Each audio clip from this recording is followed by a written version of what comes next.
Hello students, आप सभी का स्वागत है जेआरएफ अड्डा चैनल पे। काफ़ी सारी टेम्परेरी पोजीशंस के बारे में हम बात करते रहते हैं, लेकिन यहाँ पे बहुत ही अच्छी परमानेंट पोजीशंस CSIR CLRI के अंदर आप लोगों के लिए आई भी हैं, जिनको इस वीडियो में हम डिस्कस करने वाले हैं। सो चलते हैं सबसे पहले CSIR CLRI की वेबसाइट पे। मैंने ओपन किया है CLRI.org, ये वेबसाइट है। और इसके अंदर जब करियर्स पे जाएंगे तो सबसे पहले समझ लेते हैं CLRI क्या है। सेंट्रल लेदर रिसर्च इंस्टीट्यूट है, जो कि चेन्नई में सिचुएटेड है, इंडिया में। और यहाँ पे CSIR का ही एक इंस्टीट्यूट है जहाँ पे रिसर्च वर्क होता है। स्टूडेंट्स, यहाँ पे पर्टिकुलरली परमानेंट पोजीशंस आई हैं और साइंटिस्ट 20 पोजीशन है, और इसका एडवर्टाइजमेंट हम देख रहे हैं। यहाँ पे कैरियर्स पे हम जाएंगे। कैरियर्स पे जाने के बाद में आप देख सकते हैं सबसे ऊपर ही रिक्रूटमेंट ऑफ साइंटिस्ट 20 पोस्ट, ये एडवर्टाइजमेंट निकला हुआ है। यहाँ पे एडवर्टाइजमेंट पे जब आप क्लिक करोगे इस लिंक पे, तो ये वाला एडवर्टाइजमेंट ओपन होगा, जो मैंने ऑलरेडी ओपन किया हुआ है। पोजीशन का जो नोटिफिकेशन आया था that was on 20th of December 2024, और जो आपका ऑनलाइन फिलिंग है वो भी उसी दिन से शुरू हो गया था, 20 दिसंबर 2024 से। और लास्ट डेट इसकी है 19 जनवरी 2025। तो अभी हमारे पास टाइम है फॉर्म फिल करने के लिए। आराम से आप देख करके अपनी एलिजिबिलिटी पोस्ट कौन कौन सी पे अप्लाई करना है, ऑनलाइन आपको अप्लाई करना है। पूरी डिस्कस कर लेते हैं इसकी डिटेल्स हम। ऑनलाइन कहाँ फिल करेंगे वो सब चीज़ें देखेंगे। सबसे पहले साइंटिस्ट की टोटल 20 पोस्ट हैं, अनरिजर्व कैटेगरी की 10 हैं, EWS की 4 हैं, OBC नॉन क्रीमी लेयर की 3 हैं, SC की 2 और ST की 1। और पे लेवल 11 का ये पर्टिकुलर जॉब है, जिसमें आपका जो टोटल इन्वॉल्वमेंट्स सारी की सारी चीज़ें मिला करके inclusive of DA HRA and TA होगा 1,34,907 रुपीज़ पर मंथ, जो कि काफ़ी अच्छी सैलरी है। और एज लिमिट यहाँ पे है 32 ईयर्स। अपर एज लिमिट 32 ईयर्स है, जिसमें एज रिलैक्सेशन दिया गया है कुछ कैटेगरीज को, जो कि गवर्नमेंट ऑफ इंडिया नॉर्म्स के अकॉर्डिंग है। अब आते हैं पोजीशंस पे। सबसे पहले देखिए, पोजीशन 1 है साइंटिस्ट। और यहाँ पे पोजीशन का जो पोस्ट कोड है उसको ध्यान में रखना बहुत ज़रूरी है। कौन कौन से पोस्ट कोड के लिए आप अप्लाई कर रहे हैं उसको ज़रूर ध्यान रखिएगा जब आप फॉर्म फिल करें। यहाँ पे एक पोस्ट है अनरिजर्व कैटेगरी के लिए। थीम ऑफ द पोस्ट, जिस पर्टिकुलर थीम एरिया में आपको काम करना है, दैट इज़ न्यू मटीरियल्स। और एज लिमिट आपकी 32 ईयर्स से ज़्यादा नहीं होनी चाहिए। थीम है new materials, apparel, science and technology.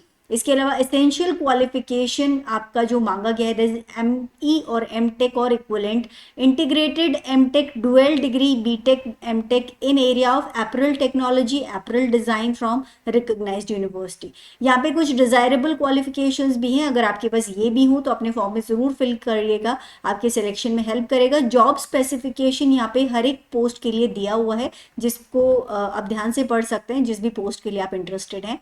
Next position है साइंटिस्ट की, अगेन पोस्ट कोड है S2402, माइक्रोबायोलॉजी इसका सब्जेक्ट है। और जो थीम है that is quality assurance, maximum age limit 37 years है। यहाँ पे essential qualification PhD thesis submit होना चाहिए आपका माइक्रोबायोलॉजी लाइफ साइंस में in the area of basic applied microbiology from a recognised university. तो इनमें से किसी में भी अगर आपका PhD थीसिस सबमिटेड है, आपका कंप्लीट है PhD, तो आप अप्लाई कर सकते हैं। इन दोनों ही पोजीशन में कोई एक्सपीरियंस एज सच नहीं मांगा गया है, लेकिन यहाँ पे कुछ डिजायरेबल क्वालिफिकेशन है, अगर ये आपके पास में हो तो आपको बेनिफिट मिलेगा इन द सिलेक्शन प्रोसेस। यहाँ पे आपका जो जॉब रिस्पॉन्सिबिलिटीज़ हैं वो दे रखी हैं कि आपको क्या क्या करना होगा। Coming to the next position scientist again. और वैकेंसी का जो पोस्ट कोड है दैट इज S2403। 3 पोस्ट हैं, अनरिजर्व की एक, OBC की एक, ST की एक। जो आपका पर्टिकुलर टॉपिक रहने वाले that is leather technology, footwear science. Theme है क्वालिटी एश्योरेंस। और जो आपका एज लिमिट है 32 years for unreserve category, 35 years for OBC and 37 years for ST। Now qualification जो एसेंशियल मांगा गया है दैट इज ME MTech और equivalent in the area of leather technology, footwear science, engineering, footwear engineering management from a recognised university और institute. ये है desirable. अगर आपके पास में ये एक्सपीरियंस है तो अच्छा है, ये आपका जो जॉब रिस्पॉन्सिबिलिटीज़ हैं वो दे रखी है। Coming to the next post, again जो पोस्ट कोड है दैट इज S2404, एक पोस्ट है SC की इनऑर्गेनिक केमिस्ट्री में, थीम है core basic sciences, age limit 37 years है। PhD थीसिस सबमिट होना चाहिए chemical science from a recognised university, ये आपका एसेंशियल क्वालिफिकेशन है। डिजायरेबल ये है, अगर हो तो अच्छा है, नहीं हो तो भी आप अप्लाई कर सकते हो। ये आपकी जॉब रिस्पॉन्सिबिलिटीज रहने वाली हैं। ड्यूरेशन जब आप सिलेक्ट हो जाते हैं तो नेक्स्ट पोजीशन है S2405, इसका पोस्ट कोड है, एक पोस्ट है अनरिजर्व्ड कैटेगरी की, और जो आपका स्ट्रीम रहने वाला है that is physical chemistry, theme है कोर बेसिक साइंसेस, 32 ईयर्स यहाँ पे एज लिमिट है। PhD थीसिस आपका सबमिटेड होना चाहिए in chemical science from a recognised university. इसके अलावा ये डिजायरेबल क्वालिफिकेशन है जिसमें आपको कुछ और चीज़ें बताई गई हैं, अगर ये आपके पास है तो आपको प्रेफरेंस दिया जाएगा। इसके अलावा ये जॉब रिस्पॉन्सिबिलिटीज हैं जो बता दी गई हैं। नेक्स्ट पोजीशन है साइंटिस्ट की, अगेन S2406, एक पोस्ट है अनरिजर्व्ड कैटेगरी की, रबर टेक्नोलॉजी, थीम है new materials, 32 years age limit है। ME MTech और equivalent integrated MTech dual degree BTech and MTech in areas of rubber technology from recognised university. ये कुछ desirable qualification है और ये आपका जॉब स्पेसिफिकेशन बताया गया है। Coming to the next post, यहाँ पे साइंटिस्ट S2407, ये पोस्ट कोड है, एक पोस्ट है unreserved category organic chemistry, theme है core basic sciences, 32 years age limit है। PhD थीसिस सबमिट होना चाहिए केमिकल साइंस में, और यहाँ पे कुछ डिजायरेबल क्वालिफिकेशन है। सो एसेंशियल क्वालिफिकेशन का मतलब है ये आपके पास होनी ही चाहिए to apply for the post. Desirable का मतलब है कि अगर ये आपके पास और है क्वालिफिकेशन तो आपको प्रेफरेंस दिया जाएगा to call for the interview. So coming to the next post, scientist की पोजीशन है S2408, एक पोस्ट है EWS कैटेगरी के लिए, और जो थीम एंड एरिया है that is organic chemistry, theme है sustainable chemicals, 32 years age limit है। PhD थीसिस आपका केमिकल साइंसेज में सबमिट होना चाहिए। डिजायरेबल क्वालिफिकेशंस यहाँ पे गिवन है और जॉब स्पेसिफिकेशन गिवन है, इनको आप देख सकते हैं। Coming to the next position, scientist S2409, एक पोस्ट है अनरिजर्व्ड कैटेगरी की, एनालिटिकल केमिस्ट्री, थीम है quality assurance, 32 years of age limit. PhD thesis submitted in chemical science, material science and physics. So यहाँ पे ये डिजायरेबल क्वालिफिकेशंस हैं कुछ, और ये आपका जॉब स्पेसिफिकेशन है जो आपके पास होना चाहिए। Coming to the next position, S2410 job code है, पोस्ट कोड है, एनालिटिकल केमिस्ट्री एरिया है, थीम है quality assurance, 32 years for EWS and 35 years for OBC। So एक सीट यहाँ पे EWS कैटेगरी और एक सीट OBC के लिए रिजर्व्ड है। PhD submitted in chemical science from a recognised university. इसके अलावा ये तो एसेंशियल क्वालिफिकेशन हो गया, और जो डिजायरेबल क्वालिफिकेशन है वो यहाँ पे गिवन है, आपका जॉब स्पेसिफिकेशन यहाँ पे दिया हुआ है। Coming to the next position, S2411, एक पोस्ट है अनरिजर्व्ड कैटेगरी की, डिजीज बायोलॉजी इसका एरिया है, 32 years age limit. PhD submitted होना चाहिए लाइफ साइंस, बायोकेमिस्ट्री, बायोटेक्नोलॉजी या मॉलिक्यूलर बायोलॉजी में। रिसर्च एक्सपीरियंस अगर आपके पास है इन सब चीज़ों में तो फिर आपको प्रेफरेंस दिया जाएगा। ये आपका जॉब स्पेसिफिकेशन है। Coming to the next position that is S2412, एक पोस्ट है अनरिजर्व्ड कैटेगरी की, केमिकल इंजीनियरिंग, पायलट प्लांट, और 32 ईयर्स यहाँ एज लिमिट है। जो एसेंशियल क्वालिफिकेशन है दैट इज ME MTech और equivalent and integrated MTech dual degree BTech और MTech, area of chemical engineering, industrial engineering, और PhD submitted in area of chemical engineering. So ये हो गई एसेंशियल क्वालिफिकेशन, इनमें से अगर एक भी है तो आप अप्लाई कर सकते हैं। ये है डिजायरेबल, तो अगर इनमें से कुछ भी है तो आप अपने फॉर्म में जरूर फिल कीजिएगा, आपको बेनिफिट मिलेगा। नेक्स्ट पोजीशन का पोस्ट कोड है S2413, और एक पोस्ट है अनरिजर्व्ड कैटेगरी की, एरिया है process simulation, 32 years age limit है, और जो पर्टिकुलर यहाँ पे एसेंशियल क्वालिफिकेशन मांगा गया है दैट इज ME MTech और equivalent integrated MTech dual degree BTech and MTech in area of chemical engineering या फिर इंडस्ट्रियल इंजीनियरिंग, और PhD submitted in chemical engineering. ये सब स्टूडेंट्स यहाँ अप्लाई कर सकते हैं। डिजायरेबल क्वालिफिकेशन और जॉब स्पेसिफिकेशन ऊपर यहाँ पे गिवन है, राइट। नेक्स्ट वाली पोजीशन देख लेते हैं। पोस्ट कोड है S2414, एक पोस्ट है OBC का, और टेक्सटाइल फैब्रिक मटेरियल्स इसका एरिया है, 35 ईयर्स एज लिमिट मांगी गई है। ME MTech और equivalent in integrated MTech dual degree BTech MTech in textile chemistry, fibre science, textile chemical and processing, और PhD submitted in textile chemistry, fibre science, textile chemical processing. ये essential qualification है, इनमें से एक भी है तो आप अप्लाई कर सकते हैं। ये डिजायरेबल क्वालिफिकेशन है, अगर हो तो अच्छा है आपके पास। नेक्स्ट वाला पोस्ट कोड है S2415, एक पोस्ट है ईडब्ल्यूएस कैटेगरी के लिए, बायो मटेरियल्स इसका एरिया है, 32 ईयर्स एज लिमिट है, पीएचडी होना चाहिए लाइफ साइंसेज में तो आप अप्लाई कर सकते हैं। और ये डिजायरेबल क्वालिफिकेशन है और यहाँ पे कुछ जॉब स्पेसिफिकेशंस गिवन है।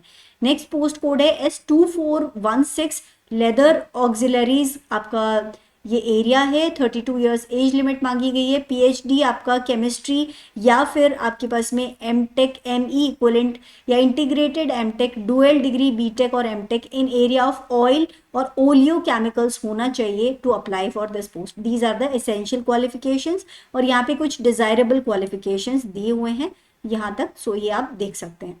Coming to the next position, S2417, एक पोस्ट है ईडब्ल्यूएस के लिए, inorganic and physical chemistry, 32 years age limit है, पीएचडी होना चाहिए आपका in the area of inorganic chemistry. ये एसेंशियल क्वालिफिकेशन है, यहाँ पे कुछ डिजायरेबल क्वालिफिकेशंस दिए हुए हैं जो अगर आपके पास हो तो फिर अच्छा है।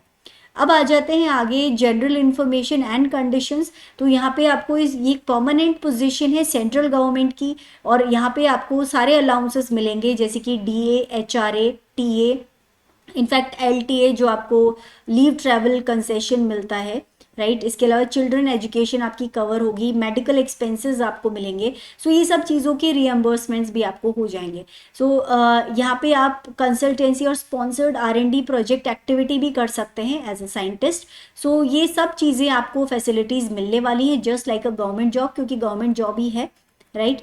सो काफ़ी अच्छी अपॉर्चुनिटी है स्टूडेंट्स। यहाँ पे और भी बहुत सारी चीज़ें दे रखी हैं, इनको डिटेल में एक बार आप देख सकते हैं जब आप अप्लाई कर रहे हो, उससे पहले एक बार इसको पूरी तरह से देख लीजिएगा। कंडीशंस और क्या है, एप्लीकेंट सिटीजन ऑफ इंडिया होना चाहिए, एसेंशियल क्वालिफिकेशन और एक्सपीरियंस आपके पास होना चाहिए। इसके अलावा भी इंटरव्यू में जो सिलेक्शन होने वाला है वो एसेंशियल क्वालिफिकेशन के साथ में आपके पास अगर और भी कुछ एक्सपीरियंस है तो उसको ज़रूर अपने जो फॉर्म आप फिल करेंगे उसमें ज़रूर स्पेसिफाई कीजिएगा, डालिएगा, क्योंकि जो सिलेक्शन प्रोसेस है वो सिर्फ एसेंशियल क्वालिफिकेशन के क्राइटेरिया पे नहीं होगा, उसके अलावा भी स्टूडेंट्स के पास एक्सपीरियंस या और भी कुछ जो एक्स्ट्रा क्वालिफिकेशंस हैं उनको भी कंसिडर किया जाएगा to call for the interview, right. तो जितनी भी चीज़ें आपके पास में है, applicants should therefore provide all relevant information over and above the prescribed minimum qualification in their application supported by appropriate documentation। तो एसेंशियल क्वालिफिकेशन के अलावा आपके पास जो भी कुछ और क्वालिफिकेशंस हैं या आपके पास एक्सपीरियंस है वो ज़रूर यहाँ पे डाल दीजिएगा, ओके। ये पूरा डिटेल और यहाँ पे दिया हुआ है। नाउ जो भी एप्लीकेंट्स ऑलरेडी किसी गवर्नमेंट जॉब में या किसी भी तरह की जॉब में इन्वॉल्व हैं, आपको एनओसी ला के देना होगा आपके एम्प्लॉयर से, अदरवाइज आपका एप्लीकेशन कंसिडर नहीं किया जाएगा। और अब जितने भी ड्यूली फॉर्म्स हैं आपके वो फिल करके आपको अपलोड करने हैं विद इन टाइम्स। जितने भी रिक्वायर्ड सर्टिफिकेट्स, एसेंशियल क्वालिफिकेशन या जो और भी चीज़ें आप डाल रहे हो उसके लिए जो भी सर्टिफिकेट्स हैं उनको आपको ज़रूर अपलोड करना होगा साथ के साथ ही। और स्क्रीनिंग कैसे होने वाला है, एप्लीकेशन फॉर इंटरव्यू। सो यहाँ पे कुछ क्राइटेरिया दिया हुआ है कि स्क्रीनिंग कमेटी होगी जो कि अपना खुद का क्राइटेरिया यूज करेगी for screening of application received for the post and shortlist candidates for interview by the following methods. So क्या क्या मेथड्स हैं वो एक बार देख लेते हैं। On the basis of essential qualification या डिजायरेबल क्वालिफिकेशन जो आप फुलफिल कर रहे हो, उसके अलावा आपका higher qualification, educational qualification with minimum prescribed in the advertisement on the basis of higher experience and relevant field and minimum prescribed in the advertisement, on the basis of having experience in product development, technology innovation and translational research, applied technology। तो इनमें अगर आपके पास experience है तो ज़्यादा आपको benefit मिल सकता है।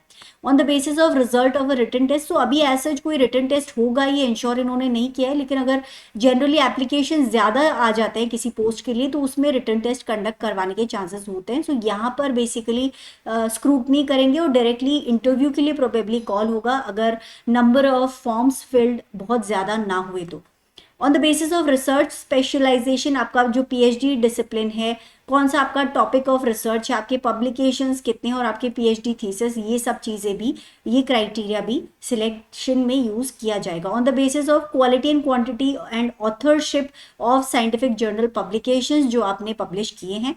Any other method as deemed to fit the screening committee, उनको जो भी ठीक लगेगा वो सब क्राइटेरिया वो लोग यूज़ करेंगे। सो स्टूडेंट्स जितने, इसीलिए दोबारा इन्होंने लिखा है, इसीलिए एडवाइस किया जा रहा है कि जो भी कुछ आपके पास में क्वालिफिकेशन या फिर आपके पास एक्सपीरियंस है उसका ज़रूर साथ में आप अटैच कर दें। नाउ एक लाइन यहाँ और लिखी है, preference would be given to candidates having experience in product development, technology innovation and translational research and applied technology. So students अगर आप अलग अलग एक से ज़्यादा पोस्ट के लिए अप्लाई करना चाहते हो तो सेपरेट ऑनलाइन एप्लीकेशन फॉर्म आपको अप्लाई करना होगा, ठीक है, पोस्ट कोड के साथ में, और एप्लीकेशन फ़ी आपको फिल करना होगा अगर एप्लीकेबल है, उसको अभी हम देखेंगे आगे। सो यहाँ और भी बहुत सारे स्पेसिफिकेशंस हैं जो कि गिवन है, एक बार आप देख लीजिएगा इन सबको ध्यान से, right.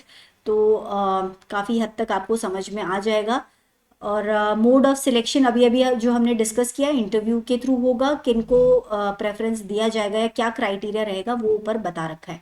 Upper age limit is relaxable by 5 years for SC ST and 3 years for other backward classes, government and orders in force. तो एज पर गवर्नमेंट नॉर्म्स यहाँ पे जो एज रिलैक्सेशन है वो दिया जाएगा। अब आपके जो भी कास्ट सर्टिफिकेट्स हैं उसके जो फॉर्मेट है इन्होंने नीचे दे रखे हैं, सो उनको आप देख लीजिएगा, उसी बेसिस पे आपका जो भी PWD कैटेगरी में या फिर जिस भी कैटेगरी में आप बिलोंग करते हैं वो आप उसके अकॉर्डिंग प्रिपेयर करवा लीजिएगा। अब आते हैं एप्लीकेशन फ़ी पे। सो एप्लीकेशन फीस जो लगने वाली है that is 500 rupees as per fee payment procedure, जो कि वेबसाइट पे अवेलेबल होगा। और बेसिकली जो SC ST PWBD women ex serviceman जो हैं इन लोगों को कोई भी फ़ी पे नहीं करनी है, बाकी जो और कैंडिडेट्स हैं उनको 500 रुपीज़ का फीस पे करना है। सो अगर आपको सपोज 2 पोस्ट के लिए अप्लाई करना है तो 2 बार अलग अलग आपको 500 रुपीज़ पे करने होंगे। यहाँ पे और भी काफ़ी सारी डिटेल्स हैं, सो आप देख सकते हैं। हाउ टू अप्लाई, तो आपको ऑनलाइन अप्लाई करना है from the link available on CSIR CLRI website https://clri.org। Instructions to fill up the online application are also given on the website, तो उनको देख करके आप फॉर्म फिल कर लीजिएगा। जो एप्लीकेशन स्टार्ट डेट है वो था 20 दिसंबर 2024 सुबह 9 बजे से, और लास्ट डेट है 19 जनवरी 2025 11:30 PM। So within time form fill कर लीजिएगा।